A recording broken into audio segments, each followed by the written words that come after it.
Se é saudosista em excesso, eu diria pra sair do vídeo agora. Nunca pensei em ser perfeito, mas vou correr pelo direito.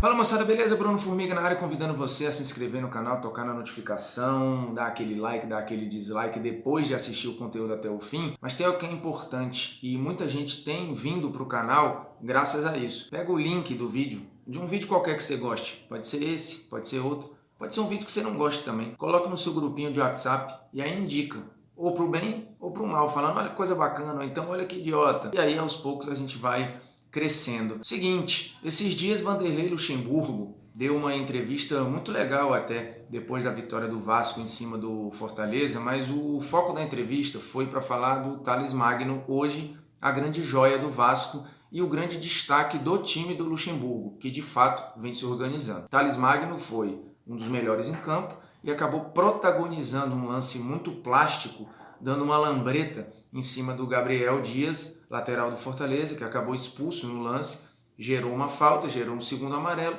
e a expulsão do jogador adversário. Um lance muito objetivo, de recurso e que foi muito elogiado, inclusive pelo Luxemburgo na entrevista. Só que na entrevista, para justificar um pouco o que fez o Thales Magno, o Luxemburgo exaltou o jogo raiz, a essência do futebol brasileiro e que o Thales seria esse elo entre o nosso futebol hoje moderno e muito tático e esse futebol perdido que ficou em algum lugar do passado, onde o jogador era pura inspiração e improviso. E aí é que eu acho que entram algumas confusões. Nós continuamos produzindo Thales Magnus. Todas as gerações têm o seu Thales Magno, ou mais de um, diga-se de passagem, porque só recentemente nós produzimos nomes como Vinícius Júnior, Rodrigo, Everton Cebolinha, Paquetá, todos jogadores criativos, inventivos, uns mais, outros menos. O próprio Vasco, há alguns anos, produziu Felipe Coutinho, produziu jogadores, cada um na sua posição, jogadores criativos, jogadores que improvisavam, jogadores que eram diferentes. Não por acaso despertaram o interesse de mercado europeu. Então essa história de falar que hoje nós produzimos jogadores mais robotizados, que os jogadores não são estimulados na base, isso não condiz com a verdade. Na base hoje, o que de fato nós temos são preparos cada vez mais estruturados. Você tem hoje times com CTs melhores, times, e aí quando eu estou falando de times, são das grandes grifes, dos grandes objetivos dos garotos, né? Esses times hoje, eles têm departamentos de análise que são muito mais bem estruturados, times que têm hoje departamento médico muito mais moderno. Então os garotos desde pequeno, eles são lapidados em ambientes que são mais profissionais. Eles chegam crus e são lapidados para um futebol que lá na frente vai ser cobrado com um futebol de excelência. Então sim, hoje o garoto mais cedo tem contato com um treino de campo reduzido, um treino tático, um treino que vai estimulá-lo a tomar melhores decisões. Mas isso não vai inibir este jogador, se o processo for bem feito, não vai inibir o jogador de ser criativo. Tanto que a gente não tem parado de produzir jogadores criativos. Eu falei dessa fornada, dessa turma mais recente, citei lá atrás o Coutinho, mas antes disso você vai ter, por exemplo, a fornada do Neymar, antes disso você vai ter a fornada do Robinho, antes disso você vai ter a fornada de Kaká, antes a do Ronaldinho Gaúcho, antes a do Ronaldo Fenômeno e por aí vai. Então esses jogadores eles não estão sendo tolhidos ou não estão sendo dizimados na base. Hoje o jogador talvez chegue mais novo e mais cedo, melhor preparado taticamente. Em termos criativos, ou em termos de ser ou não fora da curva, isso aí é incontrolável, né? O fora da curva é um fora da curva, então ele está fora do padrão. Os jogadores diferentes, eles são raros. Hoje, ontem e sempre. Por isso eles são raros. Se fosse comum, eles não eram chamados de pontos fora da curva. E a história de querer jogar a tática como algo negativo, como uma vilã, também é uma ilusão, porque a tática sempre fez parte do jogo. Eu já falei isso aqui no canal algumas vezes. Se a gente for nos anos 30, 40, 50, 60, 70 até hoje, sempre o jogo teve o componente tático. E a tática, uma das premissas é potencializar os talentos individuais.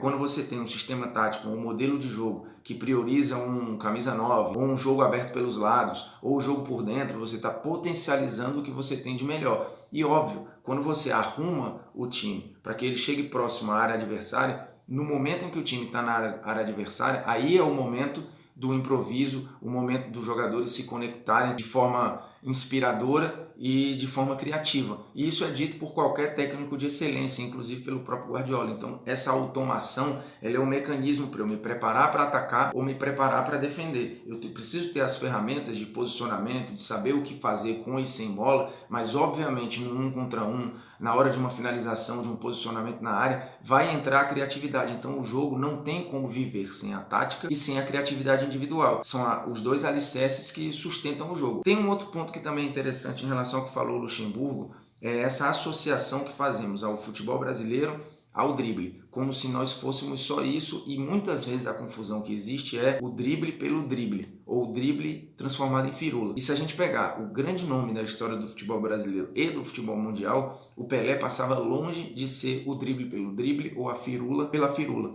O Pelé foi a objetividade em forma de jogador de futebol, e ele mostrou que depois dele a maneira de jogar ia mudar completamente, né? Existia um antes e passou a existir um depois, eu também já falei disso aqui no canal. Era um cara que normalmente só driblava em direção ao gol, altamente vertical, objetivo, com a parte física absurda, um jogador que não importava como a bola quicasse ou como a bola viesse, ele ia arrumar uma solução de finalizar. Não necessariamente a solução mais bonita, mas a solução mais objetiva e mais útil. Portanto, o Pelé, ele se distancia um pouco desse imaginário que a gente fala do jogador que usa ou que prefere o drible ao gol ou que prefere a plástica à objetividade. Não é verdade. O Pelé usava todas as ferramentas que ele tinha em prol do gol, em prol do time. Então essa história de dizer que mas o Pelé era um cara que era muito habilidoso, que era genial, ele era tudo isso e ele usava a sua genialidade e a sua criatividade com o objetivo de chegar na área adversária. E ele sempre procurava o caminho mais curto para isso. Então essa história da gente falar que a nossa essência é o jogo do drible, é o jogo da ginga, é também isso, mas é também um jogo criativo e que pode ser criativo sem ser firulento. Eu acho que a gente precisa se distanciar um pouco de achar que o futebol brasileiro ele é pura e simplesmente esse jogo de rua que se transformou num jogo profissional. E se nós renegarmos a importância da tática, a gente vai ficar cada vez mais para trás. Porque a prova de que o profissionalismo, a boa preparação e a tática, elas não inibem a produção de talento, é que você tem o futebol europeu, por exemplo, que é hoje a excelência em produção, ou em preparação, ou em base, ou em estrutura, ou em parte tática. O futebol europeu continuou produzindo talentos. Ou você acha, por exemplo, que o Hazard teve em algum momento a sua criatividade tolhida, o De Bruyne, o Mbappé, todos esses foram produzidos em cenários mais profissionais, em cenários mais estruturados, em cenários mais táticos, e nem por isso eles deixam de ser jogadores geniais. Logo, essa tese ela não tem muita sustentação. Então é isso, agradecendo a sua audiência, se inscreva no canal, toque na notificação, volte sempre e importante, link, joga no grupinho de WhatsApp, faz a galera chegar no canal, beleza? Nós estamos juntos, valeu!